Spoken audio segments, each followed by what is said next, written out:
Hey, before the video proper starts, remember to like this video and subscribe. I would very much appreciate it. And now, on to the demons. I love animated feature films.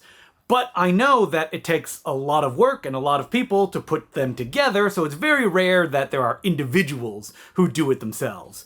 You'll have a Bill Plimpton, or you'll have the creator of Nova Seed, but it's very rare, other than like the outliners, that there'll be a new one that comes out, especially with a new style that is super fun. Well, I say new style when Attack of the Demons is actually done in a kind of old school style, where it's South Parky in the sense that it is flat figures that are put up against a mostly flat backdrop. But the catch here is that the director, Eric Power, and the animator as well, does it all practically. That he takes photos and stop motion animates all of this stuff and then brings them into the computer and then comps them all together to make multiple layers. That gives it a textured feel that you wouldn't expect from something that, when you look at just the cover of the Blu-ray, at first glance you may assume that it's kind of a Flash type thing. There were a lot of movies around the 2000s that would utilize that style, and it was a kind of ugly one. But here you get a much more organic feel that I just wanted to get lost in all of these shots. I'm sure you can guess what the plot is. There is a small town set during Halloween, and there are 3 people that get together, some of them that live there, some of them that are visiting after a long time, and uh-oh, demons attack. These demons are kind of John Carpenter's The Thing style, morphing, changing. Each one looks completely different from the other, but they're all spewing slime all over their victims, who then transform into demons themselves. So can these 3 strangers, who perhaps may turn into friends, survive the night, the day, and escape the town somehow? Well, you'll have to watch the movie to find out. And so, with that plot, it is very straightforward, but the screenwriter of this film, Andreas Peterson, he loves horror movies, he understands them, so he actually gives, like, room to breathe.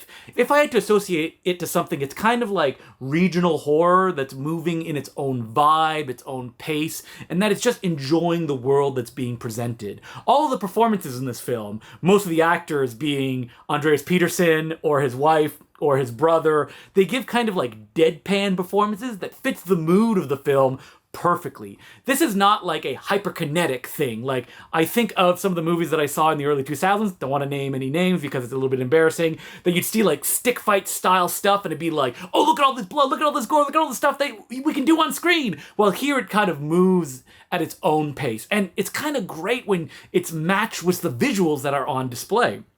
This is a film that, like, the little moments and the understanding of character and just, suspense, it'll stick with me because there's really nothing like this out there.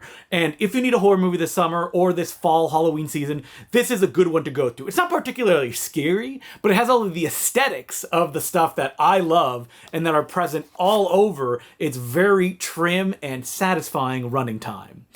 So the Blu-ray from Vinegar Syndrome has a commentary with Eric Power and the writer, Andreas Peterson. I think it's a great commentary track that were recorded separately, so that means there's no dead time as you get them both explaining what they did to get this project off the ground, and you really understand, especially with his commentary and the 11-minute feature making of, that this was a like 2-man band thing. The director animated the whole thing, did the sound himself, edited it, shot it all by himself, and that he was even limited by the space that he was utilizing, which was his office desk, so he only had so many inches to work with, which made making gigantic visuals a little bit difficult, but of course, they're able to pull it off in the movie. There's also 2 other commentary tracks. One was some people that work at Dread Central, another one that's a comedy audio commentary. I did not check those out. I do wish that there was a little bit more information about the process that Eric took to make the movie, because he does talk about it in the making of and the commentary, but I wanted more details, like where does he draw the line of what it means to do these things practically, what it means to comping them in. Like, I understand that he does the backgrounds, he photographs them, and then he puts it all together because it's much more easy that way, but I would like almost like a step-by-step process, and hopefully we'll get it on some of the other movies that he's doing. You also get music videos, proof of concept trailer, final trailer.